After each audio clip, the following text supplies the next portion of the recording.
Hello friends, welcome to our channel Fin Hub. आज हम discuss करने वाले हैं हेल्थ इंश्योरेंस के बारे में। बट आज हम किसी एक प्लान को डिस्कस नहीं करेंगे या फिर किसी एक कंपनी को डिस्कस नहीं करेंगे।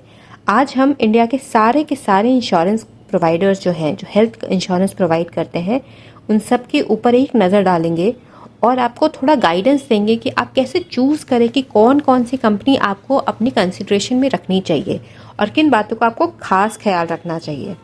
तो चलिए वीडियो में आगे बढ़ते हैं। वीडियो में आगे बढ़ने से पहले मैं आपको रिक्वेस्ट करूंगी कि हमारी वीडियो को प्लीज़, अगर अभी तक आपने सब्सक्राइब नहीं किया है तो सब्सक्राइब कर लीजिए। जैसा कि मैंने बोला, इंडिया में बहुत सारी कंपनीज हैं जो कि हेल्थ इंश्योरेंस प्रोवाइड करती हैं। मैंने करीब 30 कंपनीज की एनालिसिस करी है यहाँ पे। और हमने कैसे एनालाइज किया है? हमने उठाया है ICR यानी इनकर्ड क्लेम रेशियो। ये रेशियो हर साल IRDA द्वारा घोषित की जाती है। IRDA गवर्नमेंट की द्वारा स्थापित करी हुई एक रेगुलेटरी बॉडी है जो सारी इंश्योरेंस कंपनी, जो कि हो गए इंश्योरेंस, मोटर, हेल्थ, किसी तरह के इंश्योरेंस के ऊपर नज़र रखती है और बताती है क्या सही चल रहा है, नहीं चल रहा है। तो वही अपने एनुअल रिपोर्ट में हर साल ICR का जिक्र करती है। ICR का मतलब होता है कि कंपनी ने अपने कंज्यूमर से एक साल में कितना प्रीमियम लिया और उसमें से कितना इन्होंने क्लेम के रूप में वापस किया। मान लीजिए अगर इन्होंने 100 रुपये टोटल प्रीमियम इकट्ठा करे और अगर उन्होंने 60 रुपये वापस किए तो इसका ICR हो जाएगा 60%। तो आप सोचेंगे कि बाय डिफ़ॉल्ट जितना ज़्यादा ICR हो हमारे लिए उतना अच्छा है, बट ऐसा नहीं होता है। सोचिए अगर कंपनी ने 100 रुपये लिए और 100 या उससे ज़्यादा रुपये वापस कर दिए तो कंपनी आखिर चलेगी कैसे? उसका उनके एम्प्लॉयज़ को सैलरी कैसे मिलेगी? और ये कंपनी तो ऐसे बर्बाद हो जाएगी, बंद हो जाएगी। इसीलिए बहुत ज़रूरी होता है कि आप ICR को देखें, समझें, थोड़ा पैटर्न भी समझें उस कंपनी का कि ICR मान लीजिए अगर किसी साल अचानक से बहुत ज़्यादा है तो क्या ये एक बार की बात है या हर बार ऐसा होता है, या फिर किसी साल बहुत कम है तो भी हम देख सकते हैं क्यों ऐसा हुआ। तो अब कम होने के बहुत सारे कारण हो सकते हैं। कम होने का ये भी मतलब हो सकता है कि कंपनी ने क्लेम रिजेक्ट कर दिए। ये भी मतलब हो सकता है कि कंपनी के पास क्लेम ही कम आए। प्रीमियम इकट्ठा करा 1000 रुपये का, बट मान लीजिए वो एक ऐसा साल था जब कम से कम लोग बीमार पड़े तो ज़्यादा कंपनी के पास क्लेम आए ही नहीं। इसलिए हम मानते हैं कि 60 से 90% तक का क्लेम सेटलमेंट रेशियो अच्छा होता है। तो अगर 60 से 90 के बीच में है कंपनी तो एक ये अच्छा इंडिकेशन है। अगर वो 90 से ज़्यादा है तो आपको थोड़ा सा ध्यान रखना चाहिए।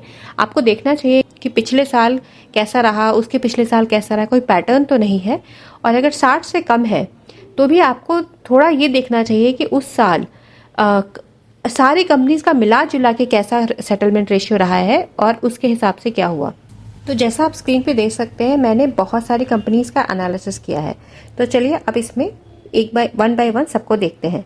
तो सबसे पहला मैंने जो ग्रुप बनाया उन कंपनीज का जिनका क्लेम सेटलमेंट रेशियो 90% से ऊपर था। ये कुछ यहाँ पे आप देख सकते हैं। मैंने 9 कंपनीज आइडेंटिफाई करी हैं, जो कि है United India, IFFCO Tokio, Raheja, New India insurance, Universal Sompo, Oriental insurance, Go Digit, Royal Sundaram और नेशनल इंश्योरेंस। इसमें से कुछ कंपनीज गवर्नमेंट कंपनीज भी हैं, पब्लिक सेक्टर कंपनीज हैं, बट इनका जो इनकर्ड क्लेम रेशियो 90% से ऊपर है। तो अगर आप इनमें अपना इंश्योरेंस सोच रहे हैं तो एक बार देख लीजिए कि क्या कंपनी पिछले साल और उसके पिछले साल का इनकर्ड क्लेम रेशियो कंपनी का कैसा रहा है, क्योंकि ये इनकर्ड क्लेम रेशियो थोड़ा ज़्यादा है और ये कंपनी को फाइनेंशियली थोड़ा स्ट्रेस में डाल सकता है। अब हम सेकंड ग्रुप की बात करते हैं, जो कि है 90% से कम लेकिन 65% से ऊपर। ऐसे अगर हम कंपनीज की बात करें तो जैसा आप यहाँ देख सकते हैं 13 कंपनीज ऐसी आती हैं जो मेरे हिसाब से तो इनकर्ड क्लेम रेशियो काफ़ी अच्छा है। इसमें आते हैं Reliance general insurance, Zuno general insurance, SBI general insurance, Magma HDI, Bajaj Allianz, Future Generali, HDFC Ergo, Liberty general, ICICI Lombard, Tata AIG, Aditya Birla, Cholamandalam, Star Health. इन सब का ICR 90% से कम है लेकिन 65% से ऊपर है, जो कि एक काफ़ी अच्छी बात होती है।